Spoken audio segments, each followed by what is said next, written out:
সংযোজন fourth industrial revolution, যার প্রাণকেন্দ্রে রয়েছে আর্টিফিশিয়াল ইন্টেলিজেন্স তথা এআই।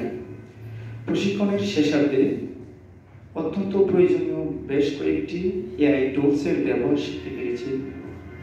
পাশাপাশি অফিস পরিচালনায় দৈনন্দিন সম্মুখীন হওয়া বিভিন্ন ধরনের সমস্যার সমাধানও আমরা শিখতে পেরেছি।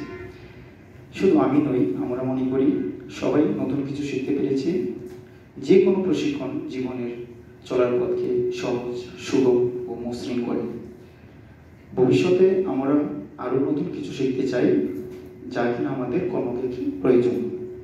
উল্লেখ্য যে আমাদের বুনিয়াদী প্রশিক্ষণ কোর্স ইতিমধ্যে শেষ হয়েছে। এবার আমরা আইসিটি বিষয়ক্রম প্রশিক্ষণ এসে আমরা দেখতে পেয়েছি যে প্রতিষ্ঠানটির নামকরণ পরিবর্তন এসেছে এবং অবকাঠামোগত উন্নয়ন সাধিত হয়েছে। পাশাপাশি আধুনিক জিমের ব্যবস্থা, যেটা আমাদের দৃষ্টি কেড়েছে, সেজন্য কর্তৃপক্ষকে আন্তরিক কৃতজ্ঞতা প্রকাশ করছি। ধন্যবাদ। আবারও ধন্যবাদ দিই। শেষ করছি আমি বক্তব্যটি। ধন্যবাদ।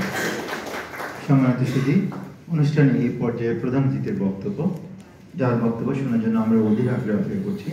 স্যার কষ্ট করে ফাইল কোটা দিতে হয় সেটা শিখেছেন, কীভাবে ফাইল নিষ্পত্তি করা হয় সেটা জানেন, এবং একটা ফাইলের গতিবিধি কীভাবে দেখা যায়।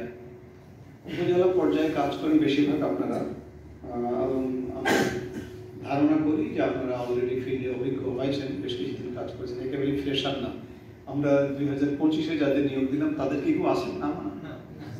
সুতরাং আপনারা মাঠে কাজ করছেন, যে কাজটা করেন নিজে হাতে কলমে, সেই কাজেরই কিছু অংশ এখন যেহেতু তথ্য প্রযুক্তির মাধ্যমে সম্পাদন হচ্ছে, আপনাদের এই প্রশিক্ষণটা সেই জন্য কাজে আসবে বলে আমরা ধারণা করেছি। এবং আমি এটাও বিশ্বাস করি যে গত 14 দিনে যারা যেসব রিসোর্স পার্সন এসেছেন ক্লাস নিতে, তারা তাদের জ্ঞান, তাদের অভিজ্ঞতা আপনাদের সাথে শেয়ার করেছেন, এবং আপনারাও এই বিষয়ে সম্যক জ্ঞান অর্জন করেছেন, এবং যেটা কাজে ফিরে গিয়ে আপনারা নিজ নিজ দপ্তরে প্রয়োগের সুযোগ পাবেন। এটা সত্য যে বর্তমান যুগ প্রযুক্তি বিজ্ঞানের যুগ, আমাদের অনেক কিছুই প্রযুক্তি নির্ভর, কিন্তু মানবিকতা ভুলে গেলে চলবে না। সবার উপরে মানবতা আসলে, আমরা মানুষ, তাই না? আমরা মানুষ, এবং আমরা মানুষ, এই বোধটা যতদিন আপনাদের থাকবে ততদিন আপনারা মানবিক আচরণ করবেন। সেই আচরণটা দপ্তরের প্রতি, সেই আচরণ কলিগদের প্রতি, সেই আচরণ পরিবারের প্রতি, বন্ধু বান্ধব সমাজের প্রতি, সর্বোপরি রাষ্ট্রের প্রতি। আমরা যে রাষ্ট্রের নাগরিক, যেই বাতাস থেকে অক্সিজেন নিই, যে জল পান করি, আমরা জীবন ধারণ করি, দেশ মাতৃকার প্রতি আমাদের সবার যে দায়বদ্ধতা, সেই দায়বদ্ধতা থেকে আমরা সবার নিজ নিজ দায়িত্ব পালন করি। চাকরি করি অবশ্যই জীবিকার জন্য, কিন্তু সবার উপরে আমাদের দেশ। আমার ধারণা আপনারা প্রত্যেকেই যেহেতু ইয়াং আছেন এবং দেশপ্রেমে আপনারা ভরপুর, কারণ ইয়াংদের দেশপ্রেম আমরা গত বছর আগস্ট মাসে, জুলাই আগস্টে দেখেছি। আমি আপনাদের আজকে যে বিষয়টার উপর জোর দিতে চাই সেটা হচ্ছে যে অফিসে শৃঙ্খলাবোধ।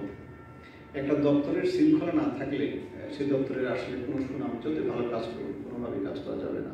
আপনাদের অনেকের কষ্ট আছে, অনেকের বেদনা আছে, আপনারা যারা সাহসী তারা হয়তো শেয়ার করেন, অনেকে করতে পারেন না। আমাদের প্রত্যেকেরই আছে, মানুষ মাত্রই আছে।